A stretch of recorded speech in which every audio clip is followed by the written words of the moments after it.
By the 12.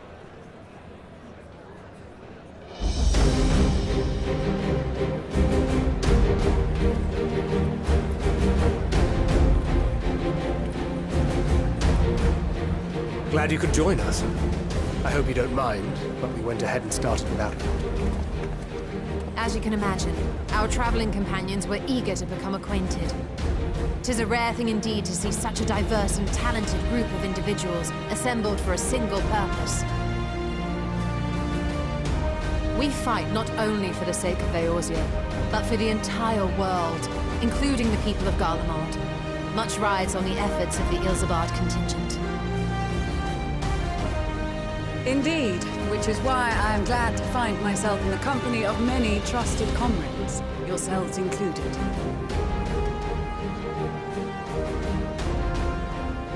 Lucia! I have come at the behest of Lord Emmerich, who has honored me with the role of Ishgard's representative. For the good of all nations, not least my former homeland, I am determined to see this mission through to its end. We have a hard road ahead of us, but walk it we shall, together.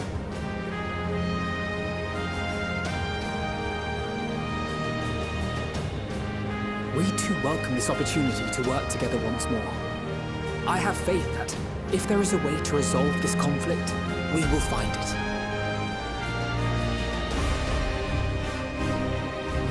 Allow me to introduce you to the rest of our company. Everyone!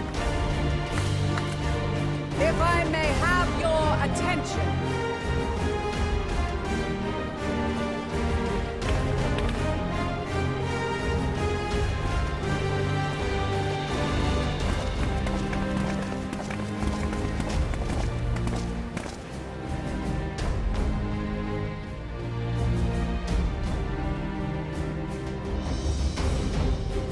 Might I ask you to speak first?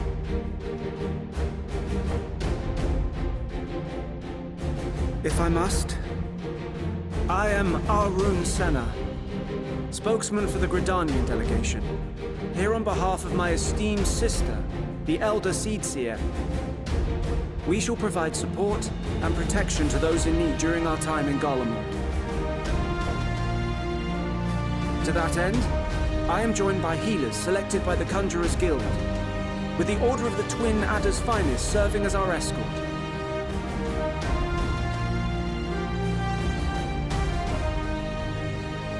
Of course, with an experienced white mage such as yourself accompanying us as well, those requiring more involved treatment will be in safe hands. Raya O sends her regards, by the way.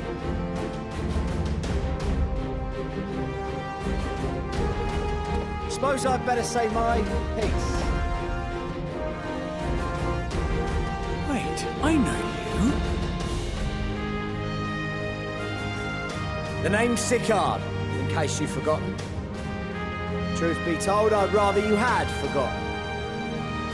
Anyway, the Admiral asked Captain Hilfear to send his best, and for whatever reason, he picked me. Of course, if I'd refused, I'd be the laughing stock of the bloody executioners, and my reputation's taken enough of a keyhauling as it is. But more importantly, like any pirate worth his salt, I know when you're staring down a storm, you gotta trust in the commander of your ship. So if the Admiral wants us to go to Garlemald, not for plunder and glory, but the promise of peace in our time, then that's what we'll do.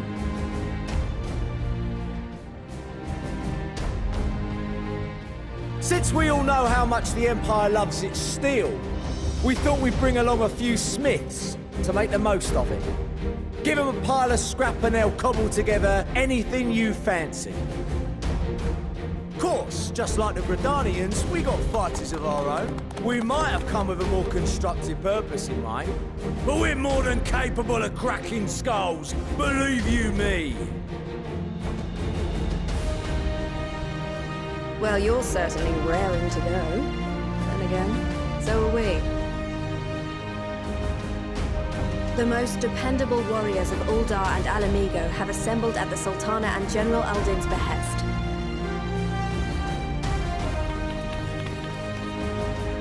If Garlemald has truly fallen, then the whole place is likely to be crawling with Telophoroi. We'll need plenty of troops to clear and hold a path for others to follow. That's where we come in. Naturally, Marshal Tarapin and I will be leading from the front.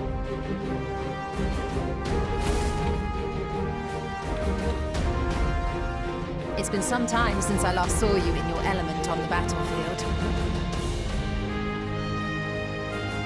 From what I've heard, you've become pretty fearsome yourself. Master Matoya, the Avatar of Destruction.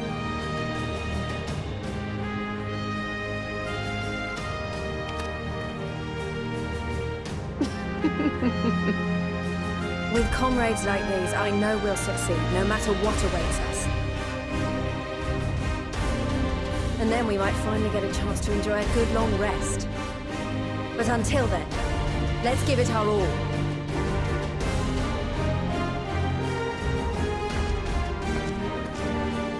As for Ishgard, we Temple Knights have come in force to uphold our nation's commitment to the peace and welfare of our allies. The bitter cold of Garlemald is a formidable enemy in of itself. Our experience fighting in ice and snow will prove invaluable in the days ahead. Accordingly, I have been designated commander of the Ilzabard contingent.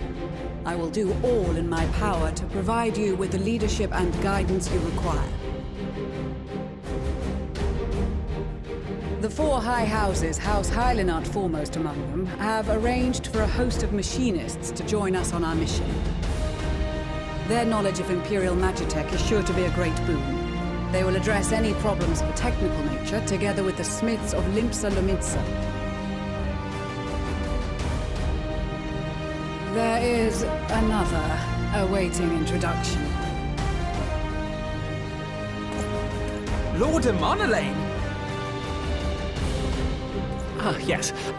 Immersive de Forton, at your service. Though, lest there be any misunderstanding, I should stress that I've not become a fearsome warrior while you were away. Rather, far from it, actually. My brother, in his infinite wisdom, decided this would be an excellent chance to make something of myself. Oh, and fight for world peace and all that. But, should the opportunity arise for a spot of ballroom dancing, I will be your twinkle-toed gentleman of light.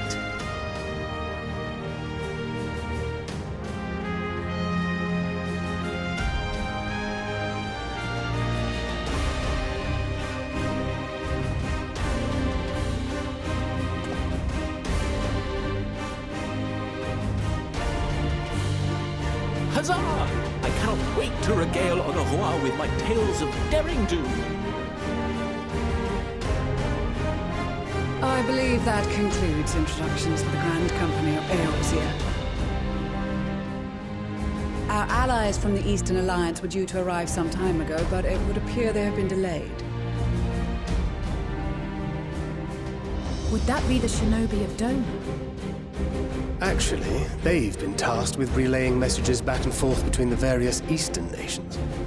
According to Lord Hien, however, an equally capable company of warriors has been sent in their stead. Out of my way, you preening fool!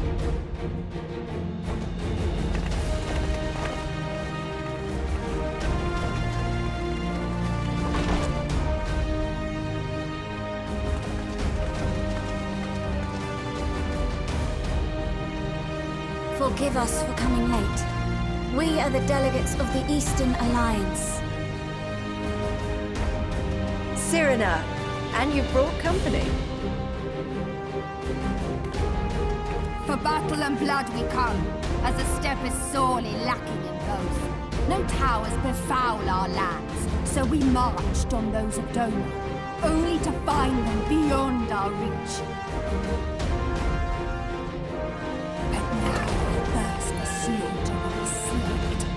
No quarter to the enemy!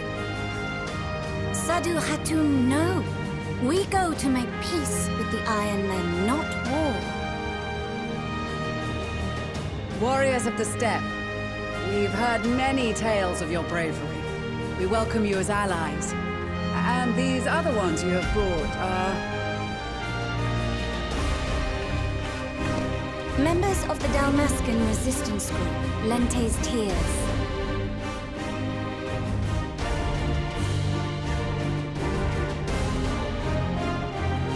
And the Bosnian resistance.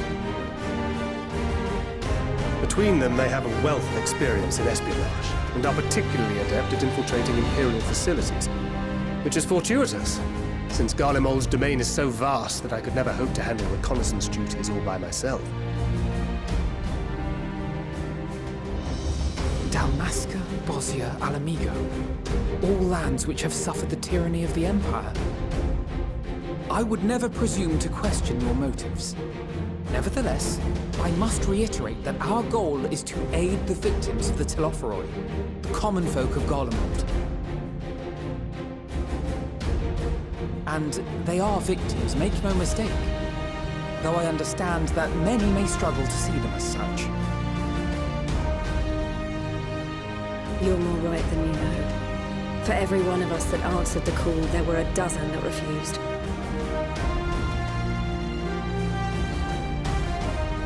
Not only in Alamigo, but everywhere we went. And who could blame them?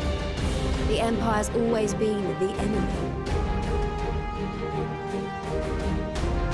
But after seeing what we've seen, fighting and working against and with Garleans, there's no denying the simple truth. They're just people. No different from you or I. They've got their share of liars and murderers, but so do we. So do we all. Fordola, who once swore herself to Garlemald, has proven herself a trusted ally time and time again. Every Eorzean here knows Cid Garland, the Imperial defector who shared with us countless technological wonders. Gaius bloody Baelsar himself is working to help rebuild Werland, a nation he once conquered. So you can believe me when I say that every fighter here understands and accepts that the Imperials are not monsters and are deserving of help. Or at least that they were able to put aside their feelings for the greater good. It won't be easy, but we're all determined to make this world a better place.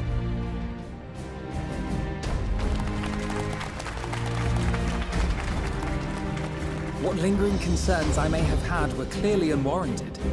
I agree with everything you said wholeheartedly.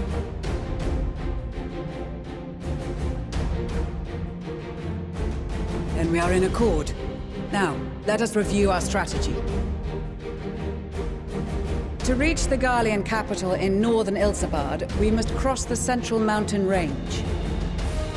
Fortunately, Garland Ironworks can provide aerial transport, sparing us this most treacherous part of our journey.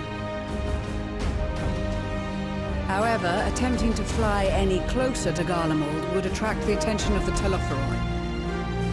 As they appear to have seized control of the majority of the Imperial military, we must assume that includes its fleet. In addition, Garlemald possesses devices that can interfere with airship navigational systems, further discouraging an airborne approach. Given the circumstances, the closest we dare deploy our contingent is an area between the range and the capital, the Magna Glaciers.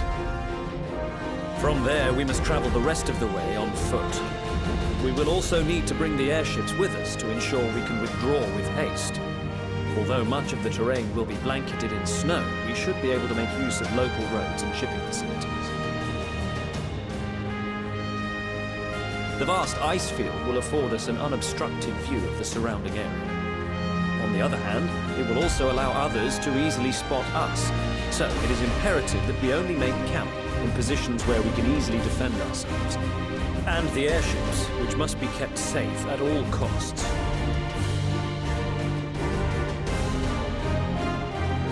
We cannot account for every possibility, so we must be prepared to think on our feet. We will be tested. Sorely tested, I expect. But for our homes and for our people, and a people not our own but in need, we will succeed. Spare no effort in your preparations. Once we depart, there is no turning back.